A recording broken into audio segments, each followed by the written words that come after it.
comes in. She just arose from the sack. Have a cigarette? Do you smoke?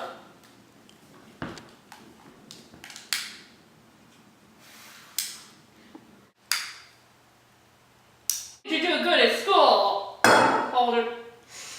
I tried. Everyone's just phony. You gotta do what you gotta do. I got kicked out. I had all these roommates and Coffee, gentlemen, finally? Get down, son. Look at me. I'm a mess. Dive right in. There's a pillowcase. Lay awake for just a couple of seconds, thinking about all the stuff that Mr. Antolini told me. He was a really smart guy, but I couldn't keep my goddamn eyes open, and I fell asleep. Then something happened. I don't even like to talk about it. I woke up all of a sudden, and I don't know what time it was or anything, but I woke up. Felt something on my head. Some guy's hand. Boy, it really scared the hell out of me. What was it? It was Mr. Antolini's hand. what the hell were you doing? Just simply sitting here admiring. Well, what were you doing? Do you mind keeping your voice down? I have to leave. What's wrong with you? I left my bags at the station. You can get the bags in the morning. We're just gonna go back to bed. But I have my money and my clothes, and so, yeah. The thing is that the money isn't mine. It's my mother's, so I have to go and give it to her. You're a strange kid, you know. I'll leave the door unlocked. Okay, I'll be back. I didn't want to, but I started thinking about old Mr. Antolini, and I wondered what he'd tell Mrs. Antolini when she saw I hadn't slept there or anything. That part didn't worry me too much, though, because I knew Mr. Antolini was very smart and that he could make up something to tell her. But what did worry me was about the part how I'd woken up and found him patting me on the head and all. I mean, I wondered if just maybe I was wrong about thinking he was being flitty past at me. I wondered if maybe he just liked to pat guys on the head when they're asleep. I even started wondering if maybe I should have just got my bags and got back to his house the way I said I would.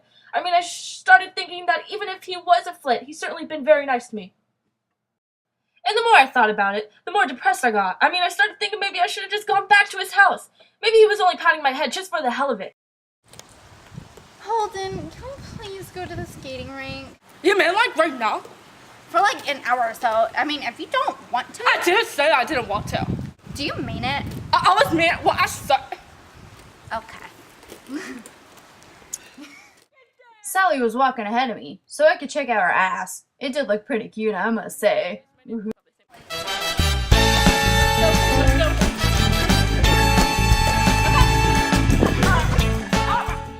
Old Sally's ankles kept bending in till they were on the floor. Not only did they look stupid as hell, they probably hurt as well.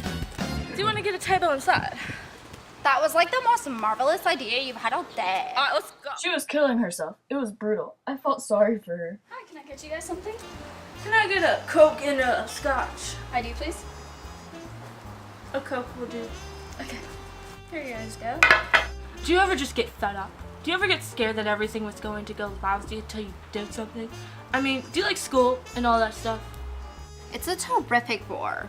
I mean, do you hate it? I know it's a terrific bore, but do you hate it is what I mean.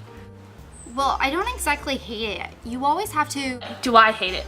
I hate living in New York. I hate taxi cabs, Madison Avenue buses, being introduced to phony guys called lunks. Take cars. Most people are crazy about cars. They're always talking about how many miles they get to a gallon and they worry if they got one little scratch on them. I'd rather have a goddamn horse.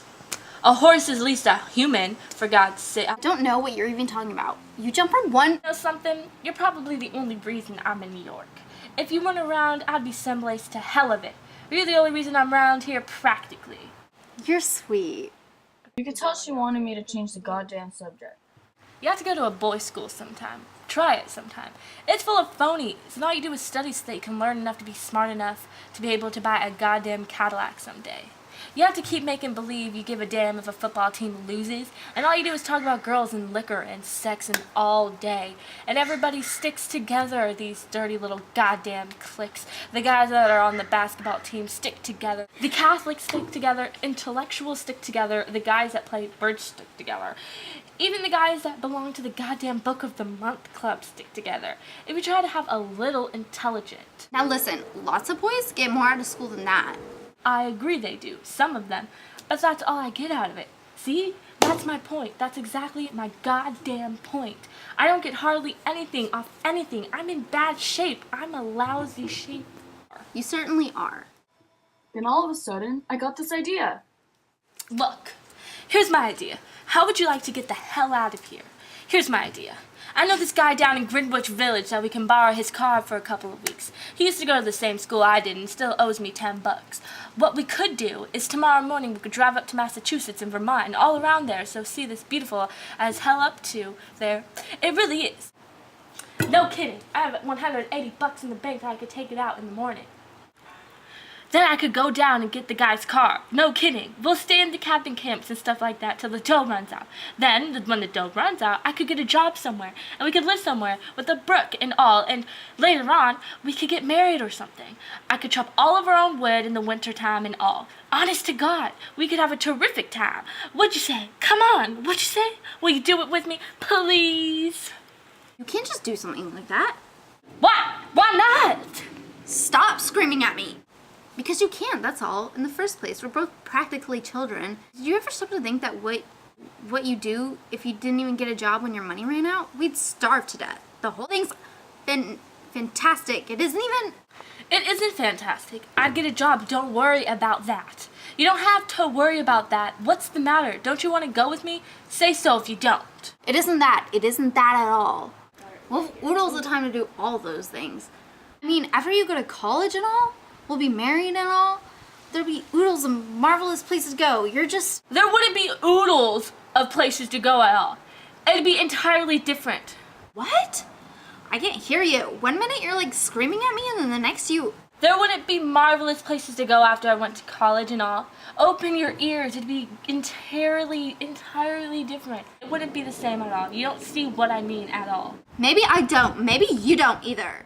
We both hated each other's guts by that time. Come on, let's get out of here. You give me a royal pain in the ass if you want to know the truth. And boy, did she hit the ceiling when I said that.